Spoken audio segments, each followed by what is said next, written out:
এবার প্রথম রাত আমি ঘুমাতে গেছি রাত্রিবেলা, তখন ওরা তাড়াতাড়ি খাওয়ার দাওয়ার দিয়ে দেয়, যারা কাজ করে তারা বলেছিল 7:30টায় ডিনার দিয়ে দেবো, তা আমরা জোর করে 8টায় ডিনার করেছিলাম, আধ ঘন্টা, কারণ পাহাড়ি জায়গা, ওরা তাড়াতাড়ি বাড়ি চলে যেতে চায়। তো খুব সুন্দর ডিনার হলো, খাওয়া দাওয়ার পরে খানিকক্ষণ গল্প গুজব হলো, তারপর আমি বোধহয় তখন 10টা বাজে আমি আমার ঘরে চলে গেলাম। এবার ওই প্রত্যেকটা রুমে যে বেড, তাতে বেড ওয়ার্মারও ছিল। তখন মার্চ মাসের কত তারিখ আমার ঠিক মনে নেই, কিন্তু ঠান্ডা ভালো ছিল। তো আমি বেড ওয়ার্মারের সুইচ অন করে দিয়েছিলাম। যা হয় এখন, খাটের ওপর বসে মোবাইল খোঁচাচ্ছিলাম।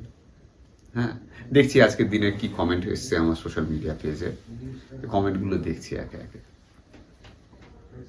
দেখতে দেখতে কখন কি হয়েছে আমি জানি না, মনে হলো বেশ খানিকটা সময় কেটে গেছে।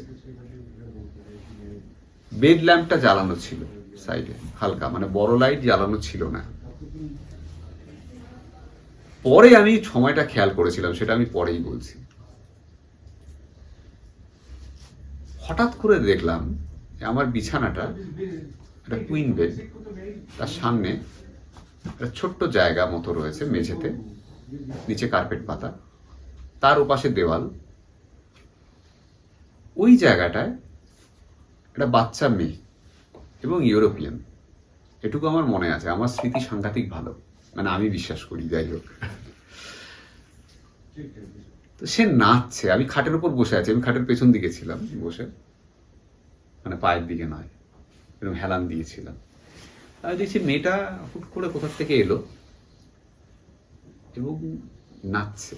এরকম করে নাচে না বাচ্চারা, 5-6 বছর, 6-7 বছরের একটা বাচ্চা হবে, 5 থেকে 7 বছরের, হোয়াইট, এবং সে নাচছে, হাসছে, আমিও দেখছি তাকে।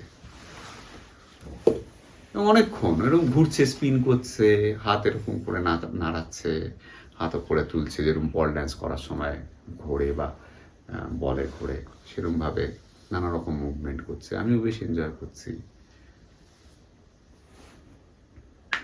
তো এটা চললো, অনেকক্ষণ চলেছিল, আমি দেখেছিলাম এটা চোখের সামনে হচ্ছে। হুট করে মেয়েটা, এবং একটা লাল রিবন পরা ছিল মাথায়, এটাও আমার মনে আছে, হোয়াইট ড্রেস, সেটাও মনে আছে, ফ্রক। হুট করে বাচ্চাটা লাফ দিয়ে খাটে উঠে পড়লো,